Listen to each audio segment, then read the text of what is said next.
भूतिया डाक बंगले के प्रेत की रहस्यमय कहानी। मई 25, 2018। भूतिया डाक बंगले के प्रेत की रहस्यमय कहानी। किसी समय पश्चिमी अफ्रीका का नाइजीरिया अंग्रेजों का उपनिवेश हुआ करता था। अब हालांकि वहां आजादी है, लेकिन उस समय वह अंग्रेजों के पूर्ण नियंत्रण में था। यद्यपि आज भी वहां स्थायी रूप से बसे हुए गोरे अंग्रेज ही प्रभावशाली हैं, लेकिन फिर भी वहां पूर्ण स्वतंत्रता है। वो साल था 1930 का, जब अंग्रेज सरकार ने फ्रैंक हाइव्स नामक अंग्रेज अफसर को वहां का कमिश्नर बनाकर भेजा। वहां फ्रैंक को जिस प्रकार की प्रेत लीला के दर्शन हुए, वो किसी के लिए भी रोंगटे खड्डे कर देने वाले थे।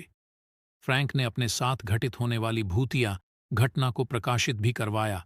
उसके ये संस्मरण आपको स्वयं उसके द्वारा लिखित पुस्तक जू एंड जस्टिस इन निजीरिया में, या फिर glimpses into infinity as seen by Frank Hives में पढ़ने को मिल जाएंगे।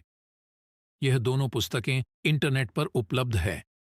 हुआ यूं कि फ्रैंक वहां किसी सरकारी काम से इस्विंगू नामक स्थान पर गया। वहां एक पुराना टूटा फूटा सा डाक बंगला था। उसे वहां एक रात रुकना था, सो उसने उसी डाक बंगले में रुकने का निश्चय किया। नाइजीरिया के उस क्षेत्र में और उसके आसपास इसवोर्गू कबीले के आदिवासी रहते थे। वे उस डाक बंगले के प्रेतग्रस्त होने के बारे में अच्छे से जानते थे। जब उन्हें पता चला कि नया आया अंग्रेज अफसर आज की रात उसी डाक बंगले में रुकने वाला है, तो उन्होंने पूरी कोशिश की उसे समझाने की कि यहां रात गुजारना खतरे से खाली नहीं होगा, जान का खतरा हो सकता है, भयंकर शैतानी आत्मा का निवास है यहां, वगैरह वगैरह। जवाब में फ्रैंक केवल हंसा। उसे आदिवासियों का भोलापन अच्छा लगा, क्योंकि उन आदिवासियों ने उसे अपने यहां कबीले में रुकने का निमंत्रण दिया था।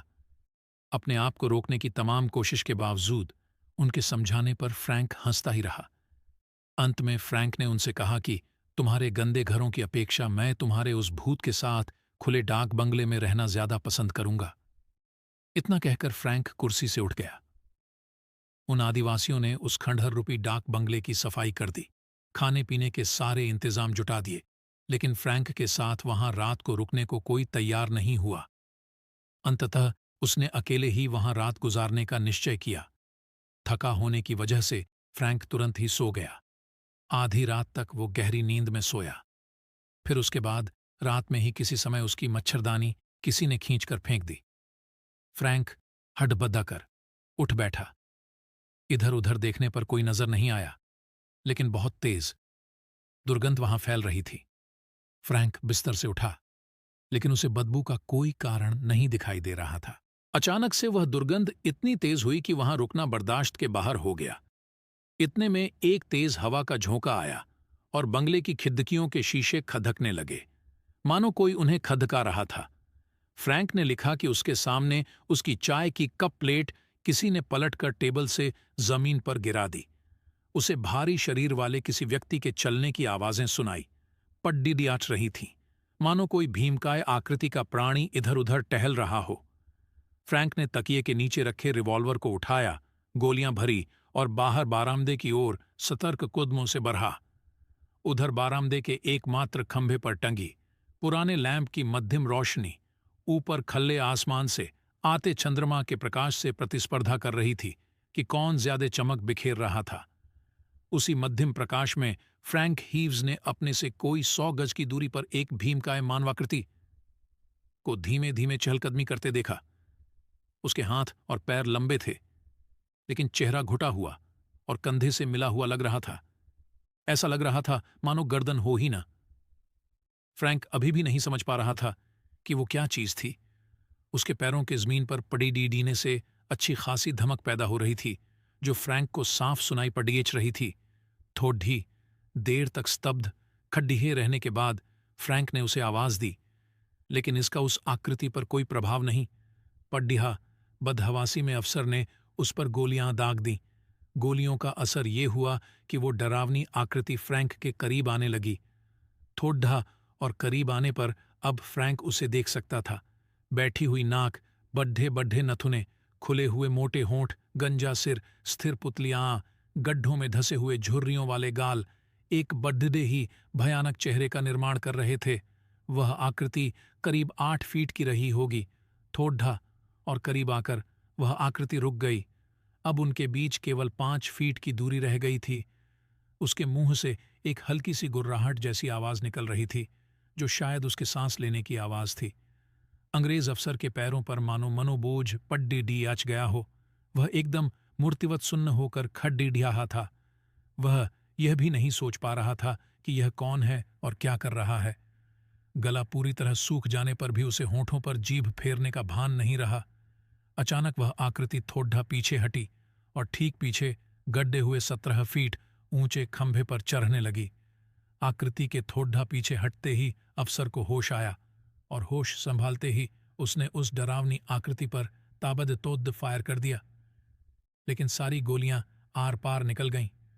कुछ ही सेकंड्स के बाद वह आकृति भी खंभे पर चढ़े हुए ही गायब हो गई। डरा हुआ फ्रैंक बेतहाशा बाहर की तरफ भागा, लेकिन बंगले से बाहर कुछ ही दूरी पर एक चीख के साथ गिरकर बेहोश हो गया। उधर उन आदिवासियों को इस बात का अंदाजा था कि आज की रात अंग्रेज अफसर पर भारी बीतने वाली थी, इसलिए कुछ साहसी नौजवानों की एक टीम डाक बंगले के बाहर खड्डी डीढ़ी जाग रही थी। अफसर की चीख सुनते ही वो सक्रिय हो गए। वे उधर की तरफ दौड़े जिधर आवाज आई थी। थोड़ी देर की खोजबीन के बाद वे उस अंग्रेज अफसर को अपने कबीले में लेकर आए। फ्रैंक अभी भी बेहोश था। तकरीबन 6 से 7 घंटे बाद दिन के उजाले में जब उसे होश आया तो उसने अपने आसपास आदिवासियों को पाया। 24 घंटे में ही फ्रैंक सामान्य हो चुका था। अगले दिन उसने कबीले के कुछ पुराने बुजुर्गों के साथ उनकी टूटी फूटी भाषा में बात की और उनसे उस डाक बंगले के इतिहास के बारे में पूछा। तो उन्होंने बताया कि आज जहां ये डाक बंगला खड़दा है, वहां पहले एक टीला हुआ करता था। उसी टीले पर ईश्वरगु के देवता जूजू की पूजा होती थी और वहां जानवरों और मनुष्यों की बलि दी जाती थी। अंग्रेज जब आए तो उन्होंने उस स्थान की अनगढ़ मूर्तियों को उठवाकर एक ओर फेंकवा दिया और वहां होने वाली नरबली बंद करा दी और उस टीले को समतल करवाकर वहां डाक बंगला बनवा दिया। इस पर उन आदिवासी कबीलों का देव पुरोहित बहुत नाराज हुआ और अंग्रेजों के चले जाने पर पूरे कबीले वालों को इकट्ठा करके बोला कि इस डाक बंगले को जला दो और फिर से वहां देवता की पूजा प्रारंभ करो। लेकिन अंग्रेजों के भय से भयभीत कबीले वाले इसके लिए तैयार नहीं हुए। अपनी पूरी कोशिश करने पर भी कामयाब न होने पर निराश व हताश उस पुजारी ने उस डाक बंगले की तरफ ऊंगली दिखाकर उन कबीले वालों से कहा कि आज तुम लोग भय से मेरी बात नहीं मान रहे हो, लेकिन एक दिन यह डाक बंगला जलेगा और इसको जलाकर राख करने वाला भी कोई अंग्रेज ही होगा। यह कहकर वह पुरोहित क्रोध से उन्मत्त हुआ। पागलों की तरह बड्ढाता और मंत्र पढ़ता हुआ उस डाक बंगले के चारों तरफ चक्कर लगाता रहा और अंत में एक रस्सी से उसी बरामदे में स्थित एक लैंप लगे हुए खंभे से लटक कर आत्महत्या कर ली। आदिवासी कबीले के उन बुजुर्गों ने फ्रैंक को बताया कि तभी से उस पुरोहित का प्रेत डाक बंगले के भीतर रहता है और कोई उधर जाने की हिम्मत नहीं करता है। उनमें से एक बुजुर्ग ने फ्रैंक को बताया कि इससे पहले भी एक अंग्रेज अफसर आया था और जिद करके रात उस डाक बंगले में रुका भी, लेकिन उसे भी उस प्रेत ने रात भर रुकने नहीं दिया और उसने भी किसी तरह भागकर अपनी जान बचाई। फ्रैंक के उत्सुकता से पूछते जाने पर उन्होंने थोड़ा विस्तार से बताया कि वहां ठहरने वाले अफसर आधी रात के बाद एक विचित्र प्रकार की भीषण दुर्गंध वहां के प्रत्येक कमरे से निकलती हुई महसूस करते हैं और इस भीषण गर्मी वाले क्षेत्र में जहां रात को भी लोग पसीने से तरबतर रहते, वहीं बंगले में रात को कंपाने वाली ठंड पड़ती है। बाहर हवा बिल्कुल भी बंद क्यों न हो, लेकिन बंगले के अंदर आंधी तूफान भी उठते रहते हैं, जिसकी आवाजें कभी कभी वे बाहर तक सुनते हैं।